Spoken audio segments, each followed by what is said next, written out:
Yo, what's going on, guys? Welcome back to the channel. We are now in part number 7 and very likely the last part of the new roof build for the Excelsior kit. In the last part, we had just put our first coat of primer on and we are now ready to go in with a good wet sand. Now, I used a high quality filler primer on this, so what the filler primer does is it helps to fill any valleys or anything that may be in the final shape that you cannot see with your eye and you may not even be able to feel as you run your hand over the piece.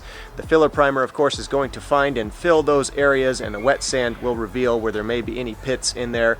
Also going to fill all of the pinholes that you couldn't find, you couldn't identify, maybe you missed in the filler stage, and any deep scratches that might have gotten left behind from the sand work that we did. The primer is also going to go ahead and get rid of those. So the wet sand is going to be a really nice final surface preparation for this thing, and then we're going to hit it with another coat of primer on the top to really finish it off. But we are at 95% completion on this thing and it is looking really, really good. Now, before we get into the wet sand, I'm going to go ahead and give you guys a good 360 view of the whole piece. And I do apologize if the lighting is a little bland on it and you can't see the details on it very well, but this should give you a really good idea of how close we got symmetry wise from the left side over to the right side. I'd say that I got it pretty darn close. I used everything at my disposal: templates, rulers, of course my eye, my trained eye, I'd like to say, after having done this for so long, to match the one side over to the other in size and shape, and I think I got pretty darn close. I'm not going to say it's 100% because there's always going to be little differences in handmade pieces like this, but I think that I've got it where the differences are so minuscule from one side over to the other that the naked eye will never pick up the difference once it's actually out in the wild. However, with the primer on the piece, it does allow me to see a lot more in detail if there are any adjustments that need to be made. And there is one little thing that I have identified that does need an adjustment, and that's right here in the front section on the right side.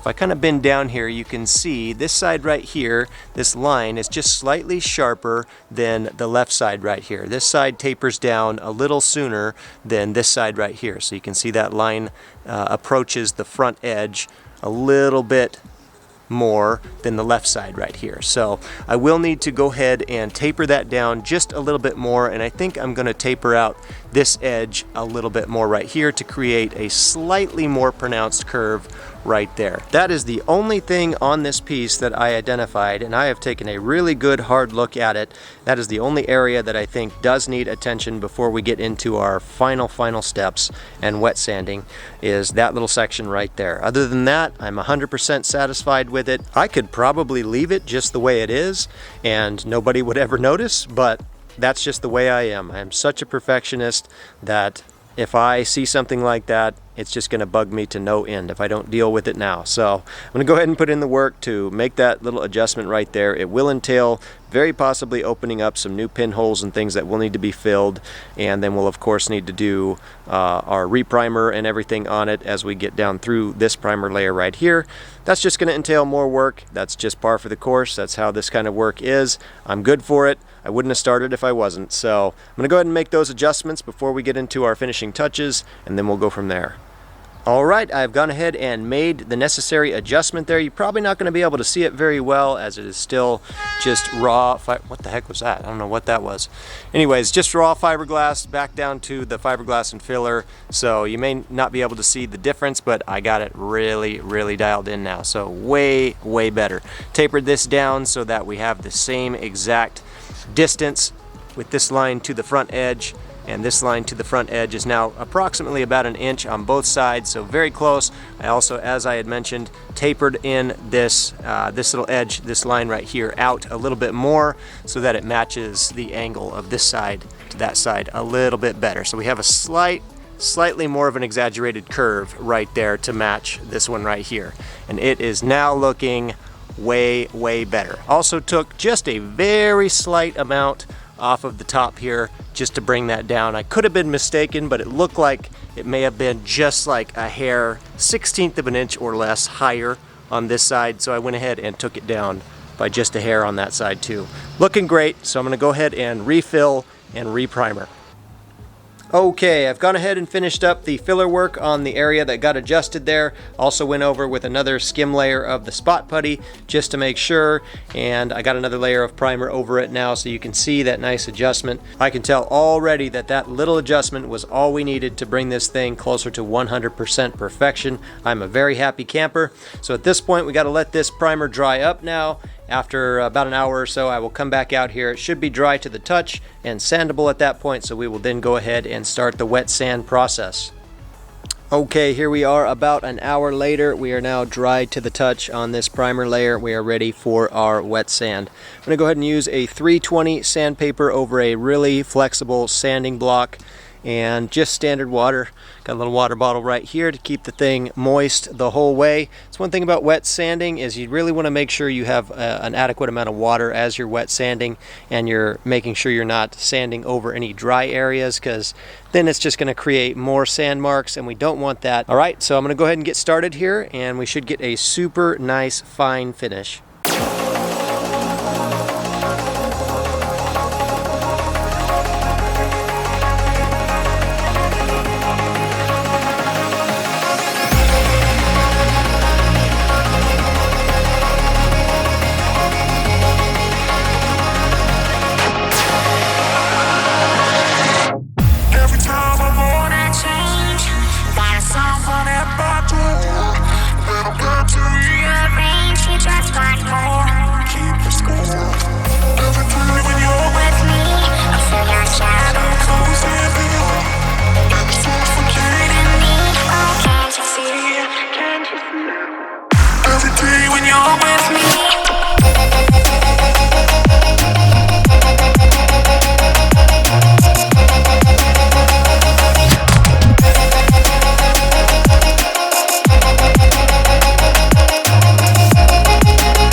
Okay, wet sanding is complete. This thing is smooth as a baby's bottom. Let me tell you, it is looking super nice. So we are now ready, guys, to do a final primer layer over the top, just a nice top coat, and then we are done. So let me get right to it.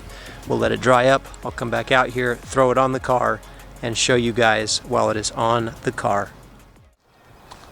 Man, oh man. Just when I was starting to think the Excelsior kit couldn't get any better, we whipped this roof out, and I'm in love with it all over again. You guys ready to see it? Check it out.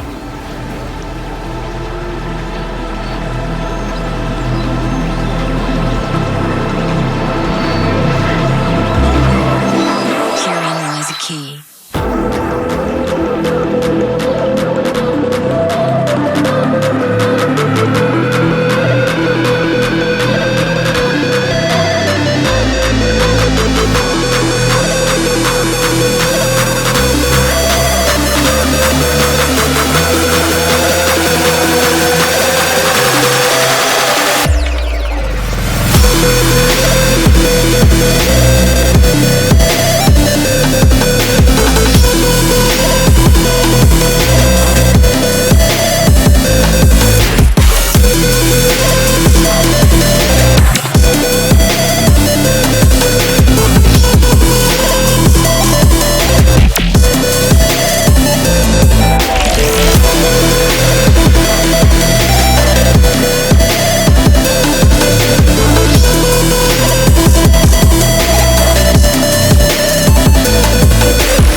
right, mission complete. There it is. Hope you guys are liking it as much as I do. I'm certainly in love. I think it adds so much to the car and the kit overall. It's just a great addition to it. And you know I had to do it. Every other panel on the car, or nearly every other panel on the car, has been modified with the Excelsior kit.